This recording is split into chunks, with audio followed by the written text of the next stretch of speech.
Hello, traveler. Sit back, get yourself comfy, and welcome to Campfire Night Stories, a place where I tell cozy bedtime stories meant to help you relax and drift into sleep. Find a comfortable place to rest, a favorite blanket, a soft pillow, maybe a cup of tea cooling nearby. Imagine a quiet room. Lights low, shadows gentle. Outside, the world murmurs faintly. Inside, only calm and a story waiting to be told. Tonight's tale begins with books, not just as stories, but as living things. Pages that remember. Ribbons that mark loss, hope, and moments that almost ended differently. Picture an old wooden desk, worn volumes resting in a careful arc, bent corners, tired spines, and silk ribbons the color of deep red wine. Now, imagine those pages stirring, a warm parchment glow spilling into the room, words lifting like mist, stories opening into doorways. In this world, endings are not set in stone. Some moments still tremble on the edge of change. A fall that might be stopped. A goodbye that might hesitate. You'll follow a quiet reader who steps beyond the page, carrying only a few ribbons, a spark of magic, and a heart unwilling to let the story end as written. So let the world around you dim. Let the glow of ink and paper fill your thoughts, and trust the story to guide you gently forward, one page at a time. Beyond the pages, a savior is waiting, and the tale you thought you knew is about to open again. 7 books waited on a narrow desk. Their covers were worn soft, their corners bent like tired wings. Each one held a sliver of sorrow. Every loss, every gasp, every last line marked by a single ribbon. Silk the color of fresh blood in water. Threads frayed, edges fuzzy, as if the pages had been handled too often, or not enough. The room around them was small. A rented flat high above Delhi's sleepless streets, paint cracked near the ceiling, a fan ticking slowly overhead, blades stirring warm air that smelled of dust and old chai. Through the open window, the city murmured and hissed, headlights smearing along the road like restless fireflies. Midnight, or something close to it. Arya sat at the desk, elbows pressed into the bare wood, skin faintly sticky from the heat. Her hair was twisted up in a lazy knot, a pencil trapped in the coils like a forgotten wand. Her glasses lay folded beside the books, lenses catching a thin wash of neon from somewhere outside.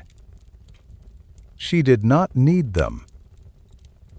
Not for these pages. She knew every chapter by heart, every argument, every spell, every joke that hid a coming absence. She knew the exact rhythm of each death, the way the words slowed, the way the light dimmed, the way her own throat tightened, even though she'd read it 100 times before. Her fingertips hovered over the ribbons. 1, 2, 3, 4. She counted them without looking at the titles. Her palm drifted, almost shyly, toward the last. A narrow strip of crimson sliding over thin paper, as slick as a vein. The tag at its end read in her own handwriting, cramped and neat. Colin, page 605. Her nail hooked the silk, drew it out. The ribbon rasped along the pages with a dry, papery sigh, like an old breath leaving a young chest. She swallowed. Her tongue tasted of stale tea and the metallic hint of tears that had not yet fallen, but were already there, waiting. For a moment, nothing moved. Outside, a scooter backfired. A dog barked once, then twice. Somewhere below, a pressure cooker whistled, then gave up, trailing into quiet. The fan kept its slow, lazy circle above her head, a tired guardian too weary to care. Her thumb brushed the edge of the ribbon. Then the books lit up. No flicker, no warning, just sudden, absolute radiance, white but not cold. A parchment-white glow that poured from every spine at once. It flooded the desk, the walls, her hands.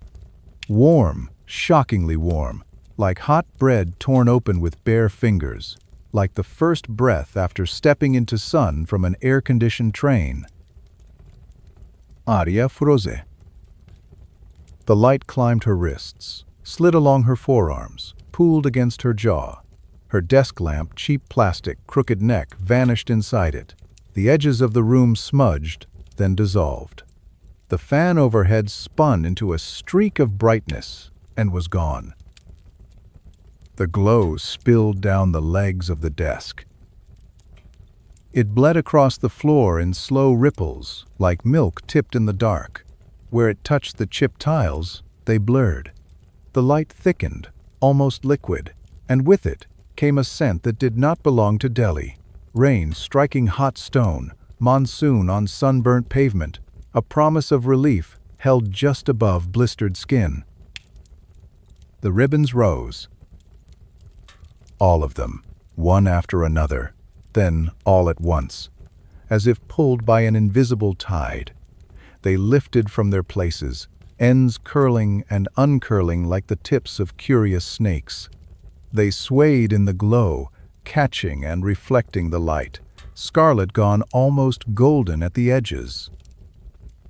They brushed her fingers, soft, whispering, like silk dragged over lips. They tugged, not hard, a gentle insistence, a question almost. Come, now, are you ready? Arya's breath hitched. On the topmost book, the first in the ark, the cover shivered. The title darkened, then brightened, letters breathing like embers fanned by a slow wind. The leather warmed beneath the glow. Then, right beneath the old, familiar words, new ones scarred their way into being. Not printed, carved. Lines seared across the surface, smoking faintly. The room filled with the sharp, animal tang of burned hide and ink. The light around her hands pulsed once, twice. The final strokes settled, black and wet and dangerously alive. Save them, if you can. The ink is still wet. The letters glistened. A bead of inky black slid down one curve like a tear. Arya's chest tightened, as if unseen fingers had closed around her lungs. For a heartbeat, she could not breathe, could only stare. Vet ink. As if the story had just been written. As if nothing inside was fixed. As if the endings she knew so well were not yet locked in place, but hovering, trembling, waiting for a final decision. The glow thickened. It wrapped around her shoulders, pressed against her cheekbones, seeped into her hair, her scalp, the tender skin behind her ears. Heavy, humid, like air just before a storm breaks. It tasted faintly metallic on her tongue, ozone and something sweeter beneath it. Anticipation, hazard, hope. The rest of the flat vanished. The bookshelf of old textbooks and half-read novels, the half-washed mug in the sink, the lone slipper under the bed, all gone. Their edges smudged into pale smears, then into blankness, then into nothing at all. Only the desk remained, only the books, only the light. Then that too dissolved. Not into blackness, into pages. Sheets of pale paper uncurled in every direction. They rose from the floor and unfurled from the walls, spinning and spiraling and folding. Vast leaves of parchment towered overhead like sails catching a silent wind. They wheeled around her in slow, majestic arcs, edges sharp enough to slice skin, surfaces soft enough to hold ink like blood. Arya gasped. Her feet no longer felt tile, no wood, no familiar, solid world. Beneath her toes, a page spread itself, blank and blinding. It was strangely warm, not like paper, like a palm, like the steady, slow beat of something living. She tested her weight. The parchment gave slightly under her heel, then steadied. Each step left a faint dark imprint. The shape of her toes, the curve of her arch, sketched in translucent gray. Each mark lingered, then faded with a gentle exhale, as if the page had taken note and then released it. Between the lines that had not yet been written, ink appeared. It welled up like water from a spring. Liquid text, dark and glossy, pooled in the gaps of unseen sentences, streamed along invisible margins. The ink flowed around her ankles. Cool, a shock. It swirled against her skin, clinging like river silt, then sliding off, leaving faint shadows on her legs. The scent changed. Not Delhi anymore, not even rain on stone. It was sharper, newer, like a book just opened for the very first time, spine cracking with soft protest. Like a library at dawn, shelves still asleep, dust motes hanging in untouched beams of light. Letters rose from the ink. They puffed up, weightless, drifting through the air like breath made visible. Characters and symbols, some she knew, some she didn't, spinning slowly in front of her eyes. When they touched her lips, they tasted cool, faintly metallic, like the rim of a spoon. The letters gathered. They twisted together, linked arms, tangled into lines. Sentences unfurled mid-air, looping and curling, then stretching themselves tall. Words bent, hinge-like, then opened. Gaps formed between them, hollow spaces shaped like doorways. The first doorway breathed. A draft slipped through it, tugging at the loose hairs at the nape of her neck. It smelled of wood smoke and melted wax, and something greener beneath that. Cedar, pine, the kind of air that lived in old hidden rooms lit only by candles and a handful of stubborn stars. Arya stepped forward.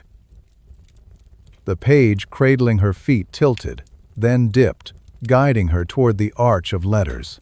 They brushed her shoulders as she passed, leaving edible coolness on her skin. Her heart beat wildly, the rhythm too loud in her own ears. A name whispered through the air. Not a sound exactly, a memory of a sound. Cedric Diggory. The ink at her feet bubbled, words swarmed. Page 638. A title folded itself open like a wound. The fourth book's spine appeared beneath her hand, though she had not reached for it. It was hot, vibrating with tension, the moment inside it straining, desperate, waiting. The letters of its name slid past the corner of her eye, then vanished as the doorway yawned wider, shadows coiling within. Arya drew in one slow breath. She tasted iron, dampness, turned soil in winter, the faint copper tang of fear. Then the world tilted. The page beneath her collapsed into lines. The doorway snapped shut behind her, leaving only the echo of drifting letters. Ink surged around her waist, over her shoulders, past her crown. For a heartbeat, she was drowning in words. When she burst free, she landed hard. Stone hammered her knees. Cold air slammed into her chest. Around her, darkness pressed close, thick and damp, carrying the heavy scent of earth and something wrong. Rotting leaves, old stone. Betrayal that had seeped into the ground and never left. Ahead, a wand flashed. A hand stretching for a gleaming cup, a jet of blazing green. And in that frozen fraction of a second, Arya understood what the ribbons had always been. Not just marks. Not just grief. Promises. She lifted her wand. Her own word tore itself from her throat, bright and desperate, as the story she once only read unfolded again, and waited to see what she would dare to change. Bellatrix's curse fell from the sky like a poisoned star. Light screaming, air burning, the tang of scorched wood and singed hair. Arya moved before she thought. Her arm cut through the smoke, her will twisted, sharp as flint. Expelliarmus. The spell snapped out, clean and bright. Red met green in mid-air. Sparks exploded. Bellatrix's wand spun from her fingers, shrieking through the haze, clattering somewhere into darkness. Silence followed. Not real silence, the bruised kind, battle breaths, ragged and raw, the scrape of boots on torn stone, the distant boom of another curse, too far to touch them now. Tonks stumbled toward Remus. Her hair trembled into a soft, uncertain pink, the color of bruise and bubblegum. It quivered with each breath. Her chest heaved. She smelled of fear and sweat and something oddly sweet, like sugar left too long in a hot room. Remus looked older than pages ever allowed.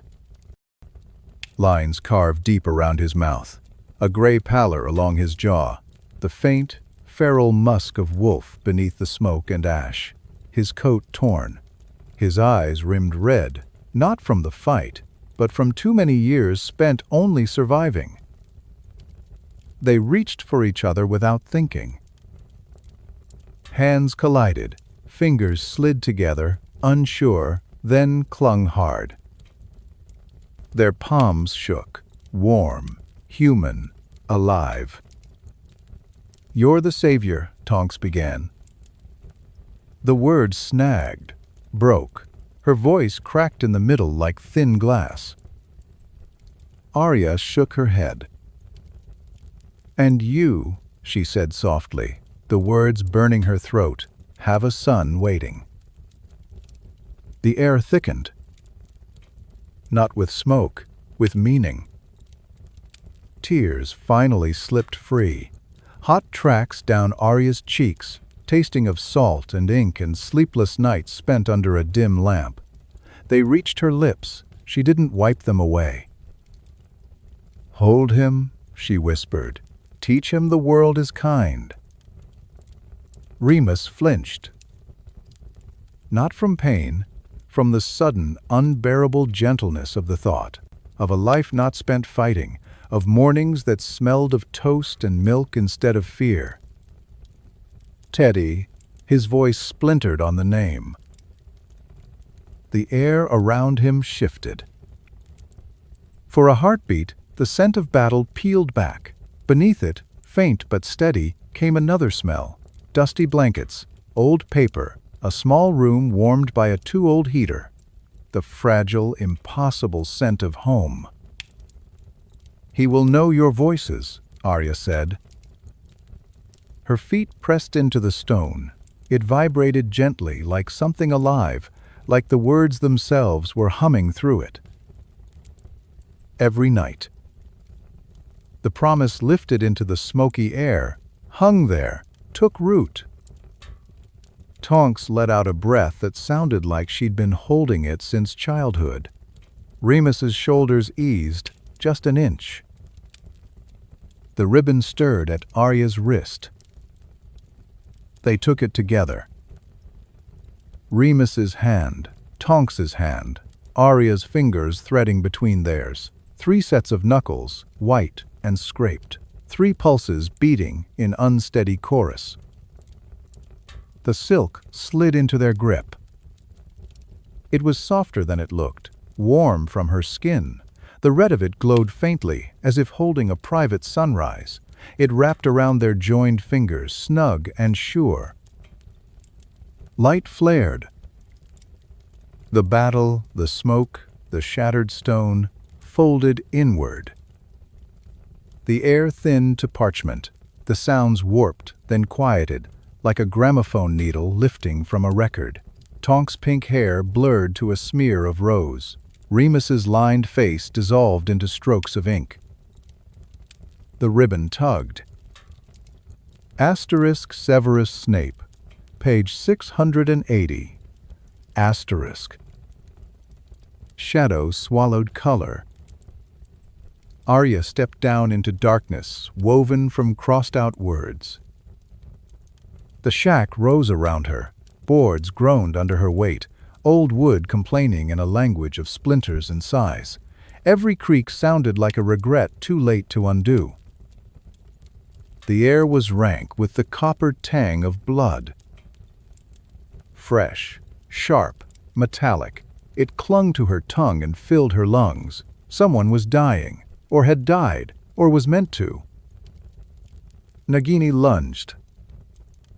A streak of scaled muscle and coiled hatred. Fangs bared, glistening with venom that smelled of crushed nightshade and wet stone. Her body cut the air with a hiss that prickled the back of Arya's neck. Arya's wand snapped up. Sectum sempra. The word ripped from her like a scar, old and ugly. The curse hit. The snake's body split, a wet line of impossible precision. Nagini fell in 2 brutal arcs. Flesh slapped the floor with a sound that turned Arya's stomach. Venom spattered, smoking where it touched the rotten boards. The severed body thrashed, then stilled. Silence slammed down, broken only by a thin, wet rattle. Arya dropped to her knees. Blood slicked the floor, hot and sticky against her skin. It smeared her jeans, soaked into the fibers, warm as a living hand. It smelled too real, too human, cutting straight through the page. Snape lay crumpled in the red. Pale throat slashed, chest barely moving. The gash across his neck gaped, dark and awful. Arya's fingers shook as she worked. Bezoar first, rough and bitter on her tongue, as she tilted his jaw. She forced it between his lips. Phoenix tears followed, luminous drops falling from a small vial she'd never owned in her own world. They slid over open flesh like liquid starlight. For a heartbeat, nothing. Then the wounds began to close. Slowly, reluctantly, like secrets that didn't quite want to be forgotten. Flesh knit, skin drew together in thin silver seams. The raw red faded to a pale, tender pink. The air shivered. The sour tang of blood thinned beneath a piercing, clean scent, something like mint and smoke and new parchment. Snape's chest rose. Shallow, then again, deeper. His eyelids fluttered. Then opened, is less than Hasson. Ling Jing Hao Da Yu. Black eyes, endless, no longer cold, not now. Now there was something else there. Startled fear, bone-deep confusion, a lifetime of control, slipping. The air tightened around him. He smelled of potions and midnight oil, bitter herbs and burnt sugar, formal disappointment, and buried tenderness.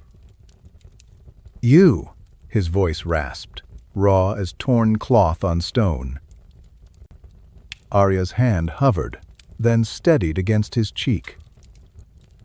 His skin was cool, damp, too thin, like paper left too long in the rain.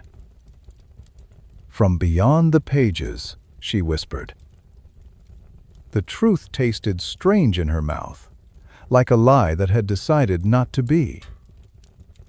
"Your truth saved him once," she said. "Let it save you now." He searched her face. A stranger's mouth, a stranger's accent, eyes rimmed red from 1,000 fictional evenings. His fingers twitched. The ribbon lay against his palm, crimson, waiting. His hand closed around it. Knuckles whitening, veins standing out. The silk warmed under his grip, taking the heat from her skin, from the room, from the story itself. "Always," he breathed. A word that had once broken her, now remade. A vow dragged from the bottom of a well where grief had lived too long. It burned the air. It tasted of salt, and something cleaner beneath redemption, painfully won. Light poured through the cracks in the shack. The walls softened to smears of ink. Blood faded to a memory of color. The boards under her knees became lines of text, then blurred.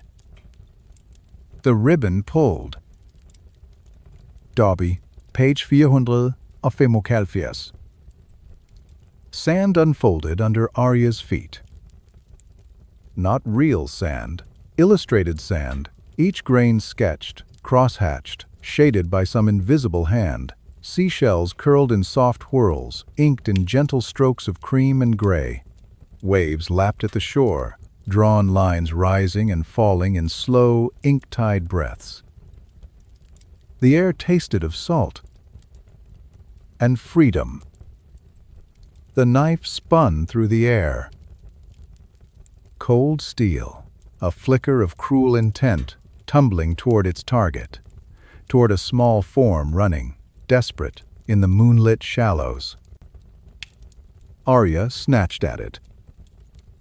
Metal bit her palm. Its chill ran up her arm, a thin spear of terror.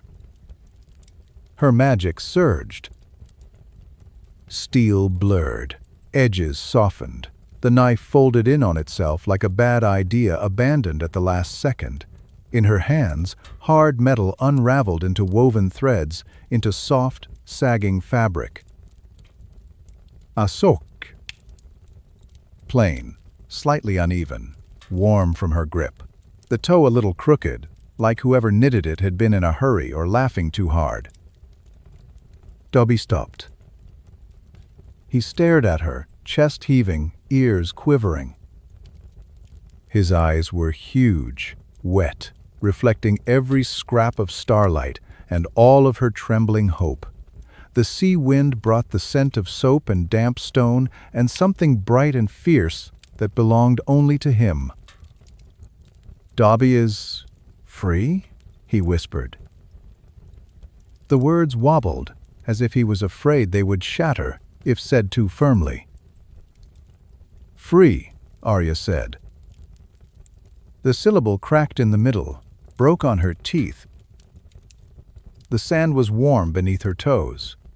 It gave a little when she shifted, like it wanted to keep her there, just for a while longer. "Live in sunlight, my friend," she said, "every day." He clutched the sock to his chest. Tiny fingers curled tight, the fabric wrinkled, pressed hard against his small, racing heart. His chin trembled, then the tears came. Hot, fast, too big for such a small face. They spilled over, splashed on her hands where they still hovered near his. Warm, shockingly warm. Each one felt like a blessing, or an apology, or both at once. The waves rose. Lines of ink washed up around their ankles, then retreated, pulling the scene away with them, softening the shore, thinning the world. The ribbon brightened. Hedwig, page 47. Wind roared. Feathers filled the night. They drifted around Arya in a slow blizzard, soft against her cheeks, white, mottled, speckled each one, carrying a whisper of movement, of wide skies, of winter air. Words fluttered on them, tiny scripts of flight, verbs of soaring and circling and returning home. Below, a cage plummeted. Metal bars cut through fire. Flames licked at the wires, greedy and bright, casting wild shadows over the falling shape within. Heat surged upward. Arya reached down with her magic. She did not grab, she cradled. The cage slowed, shuddered in midair. Fire bent around it like a curtain drawn aside. Her will slid through the bars, gentle but absolute. Metal unmade itself. Bars softened into lines. Lines unhooked, twisted, unfurled. The cage's shape broke apart, then scattered like birds startled from a branch. Open sky rushed in. Cool air kissed Arya's face. It smelled of high places, of snow-laced clouds and distant fir trees. Hedwig burst free. She wheeled once above Arya, wings huge and bright, tipped in moonlight. Her feathers rustled, a clean, sharp sound in the smoky dark. For a moment, she hovered, pale eyes meeting Arya's, as if memorizing her. Then she turned. She flew into the night, toward a horizon drawn in quiet strokes of ink and silver, toward home. The wind gentled. Feathers dissolved into drifting commas. The sky folded into a margin. The ribbon slipped through Arya's fingers.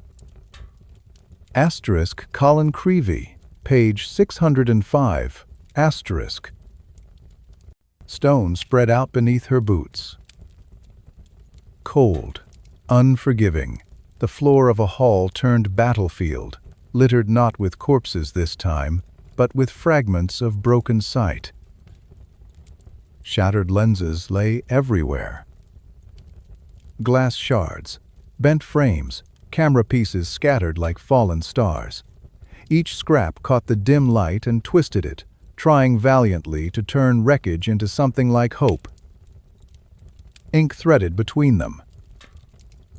Reflections mended in their surfaces, tiny scenes of triumph, laughter, awkward grins, and raised wands flickered.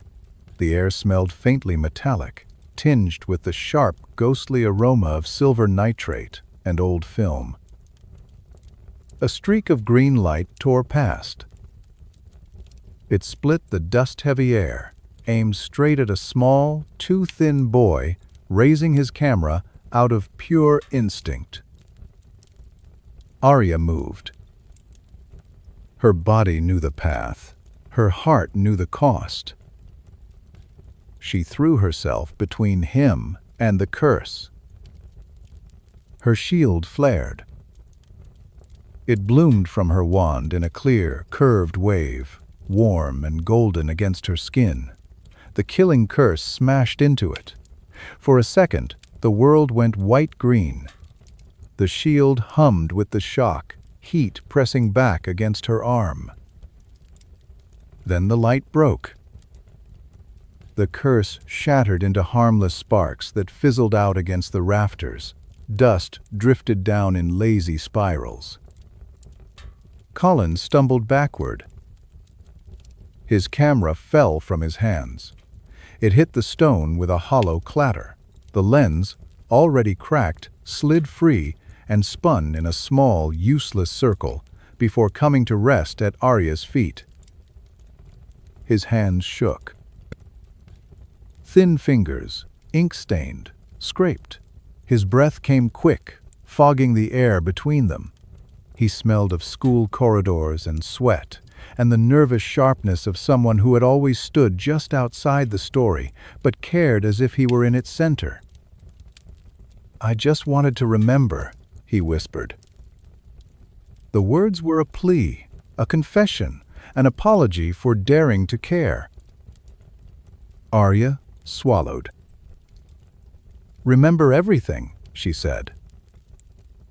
Tears clung to her lashes. The world fractured through them, shapes blurred into halos of light, salt burned at the back of her throat. Live to tell it. His eyes widened. The fear didn't vanish, but something settled behind it, a steady, quiet flame, resolve, the kind that chooses to stand in the doorway with a camera instead of a wand and still call it courage. Around them, the broken lenses shimmered. Cracks sealed, shards drew together, an unseen hand pulling them back into place, cameras reassembled, glass cleared. The hall seemed to breathe. The ribbon brushed her wrist. Asterisk. Final page, 759. Asterisk. The world opened like a book spread flat. A courtyard unfolded. Stone flagged and worn, at the center of a storm of pages. Leaves of text rose up all around, towering high, curving overhead like cathedral arches. Light poured through them, strained through sentences and scenes. Every saved life became a window. Tonks and Remus, laughing, tired, lined with joy instead of war. Dobby dancing in ridiculous socks under a hot afternoon sun. Hedwig slicing over snow-dusted roofs. Colin, older now, holding a camera that still clicked and whirred. Each image glowed. Colors softened, edges haloed. The air smelled of dawn, whetstone, dew settling on grass that had survived another night. In the courtyard's heart, two streams of light collided. Voldemort's curse, Harry's spell. They met with a sound that was not quite thunder, not quite glass, but something in between. Raw power arced between them, burning the air. Ozone stung Arya's nose. Her hair lifted in the charged wind. She stepped forward. Ribbons streamed behind her, dozens, hundreds. Crimson threads whispering against her arms, her neck, her face. Each one a name, a page, a moment she had touched and turned. She walked between the warring lights. The heat licked her skin, but did not burn. Her wand rose. Finita incantatem. The words left her soft as breath. They hit the crossing point like a bell. Power fractured. Death buckled. Its grip faltered, loosened, then shattered. The killing curse's green brilliance broke into a flurry of harmless motes. They spun through the air, warm and fleeting, like fireflies on a summer night. The sound of it breaking echoed, like 1,000 glass panes cracking all at once, then falling, then becoming dust. The Dark Lord came apart. Not in gore, in grains. His shape crumbled, edges dissolving into fine ash. It spiraled down, gray on gray, settling on the stone. Where it touched Arya's cheek, it felt oddly warm, strangely light. Silence followed. A deep, clean silence. Not empty. Full. Harry's breath rasped nearby. Everyone. His voice was hoarse, disbelieving, like someone waking from a nightmare and finding the room still whole. Lives, Arya answered. She turned to him. His glasses were crooked, his hair a wild, lopsided mess, his eyes wide, reflecting the rising pages, the stained glass stories blooming all around. She smiled. Tears blurred everything again, but they were different now, sweet on her tongue, joy and ache tangled together. "The story is whole," she said. Pages rustled above them. A soft hush, like turning the last sheet of a book you never wanted to end. The courtyard faded. The windows of saved moments folded inward, one by one. Tonks and Remus drifting into a domestic haze, Dobby's laughter softening into a line of text, Hedwig's flight contracting to a single, clean sentence. Collins developing photographs drying in some sunlit room that would now always exist.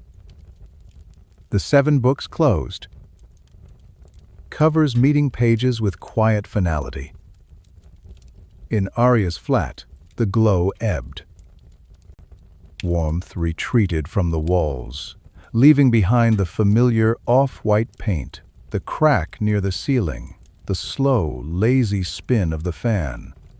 The night sounds of Delhi seeped back in the distant honk of a horn, the soft bark of a dog, a scooter whining down the lane. The desk waited. The 7 volumes sat in their arc, spines steady, leather warm beneath the leftover heat of magic. The ribbons lay in a neat fan, crimson silk, unfrayed, unstained. Tags dangled at their ends. No gravis. No death dates. Only names, only pages that now told different tales. She touched the last book. Asterisk Deathly Hallows. Asterisk. The leather cover was warm. It smelled of fresh ink and something quieter underneath. Possibility, forgiveness, rest. New words gleamed on its surface. Not carved in anger, but written in a hand that finally believed in gentler scripts. A happy tale? Forever. The phrase shimmered. Arya's fingers traced the letters, feeling the slight rise of each curve, each line. The book's weight had changed. Lighter now, balanced, like a burden shared. She closed it. The click of covers meeting was soft, final. Not a slammed door, a lullaby ending. The air in the flat thickened. Not with heat, with completion, with the quiet hum of something resolved. She sat back. Her chair creaked. The fan clicked. Outside, a train horn wailed somewhere far off, thin and lonely. Arya smiled. Tears slipped down her cheeks, warm rivers cutting through the cooled skin. They dripped from her jaw, dark spots blooming on the wood of the desk, seeping into the grain. She let them fall.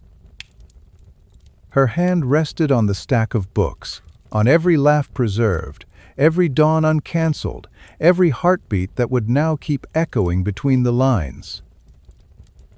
In the soft, ordinary quiet of her small room, she whispered to the waiting air, to ink and paper, and the stories that had once broken her, and now held her gently. "Thank you.